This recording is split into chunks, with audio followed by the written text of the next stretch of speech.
حضرت جنید بغدادی رحمۃ اللہ علیہ نے ایک مرتبہ دل میں خیال کیا کہ اگر شیطان سے ملاقات ہو جائے تو ایک سوال کروں گا، اور انہوں نے ایک دن اللہ سے دعا بھی کر دی کہ اے اللہ، کبھی شیطان سے ملاقات کرا دے تاکہ اس سے سوال کر لوں۔ ایک دن نماز پڑھ کر مسجد کے باہر نکلے تو ایک بوڑھا آدمی باہر کھڑا تھا۔ حضرت جنید رحمۃ اللہ علیہ نے اس کو دیکھ کر کہا کہ کون ہو تم؟ کہنے لگا کہ میں وہی ہوں جس سے ملنے کی آپ کو آرزو اور تمنا تھی۔ حضرت سمجھ گئے کہ یہ اصل میں شیطان ہے۔ شیطان نے کہا کہ آپ مجھ سے کیوں ملنا چاہتے تھے؟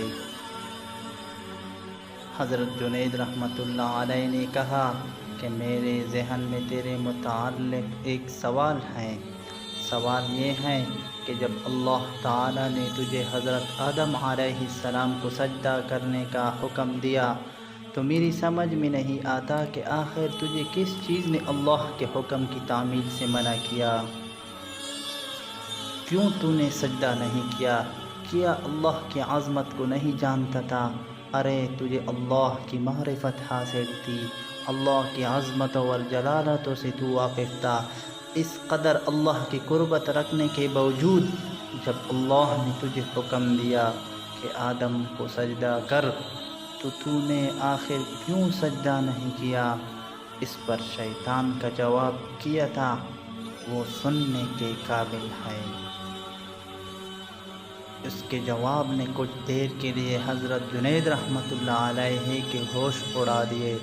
اس نے کہا کہ جنید، آپ جیسا توحید پرست آدمی اور یہ مشرکانہ سوال، آپ جیسا توحید پرست ایک اللہ کو ماننے والا، ایک اللہ کی پوجا کرنے والا، اور آپ کے ذہن میں ایسا سوال آ رہا ہے جو مشرکانہ ہے، یہ سوال کہ میں نے غیر اللہ کو سجدہ کیوں نہیں کیا؟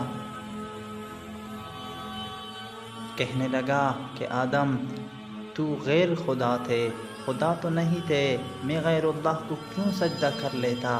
آپ جیسا توحید پرست آدمی ایسا مشرکانہ سوال میرے سے کر رہا ہے، بڑے افسوس کی بات ہے۔ حضرت جنید رحمۃ اللہ علیہ کہتے ہیں، جب اس نے یہ بات مجھ سے کہی تو مجھے لگا کہ ہاں، یہ تو ٹھیک کہہ رہا ہے۔ اور پھر تھوڑی دیر کے لیے مجھے ایسا معلوم ہوا کہ میرا ایمان سلب ہو رہا ہے، اس لیے میں سناٹے میں پڑ گیا، ہوش و حواس باقی نہ رہے۔ میں سوچنے لگا کہ اس کو کیا جواب دے سکتا ہوں، اس لیے کہ جب وہ کہہ رہا ہے کہ تم ایک اللہ کو ماننے والے ہو اور مجھے پوچھتے ہو کہ آدم کو سجدہ کیوں نہیں کیا؟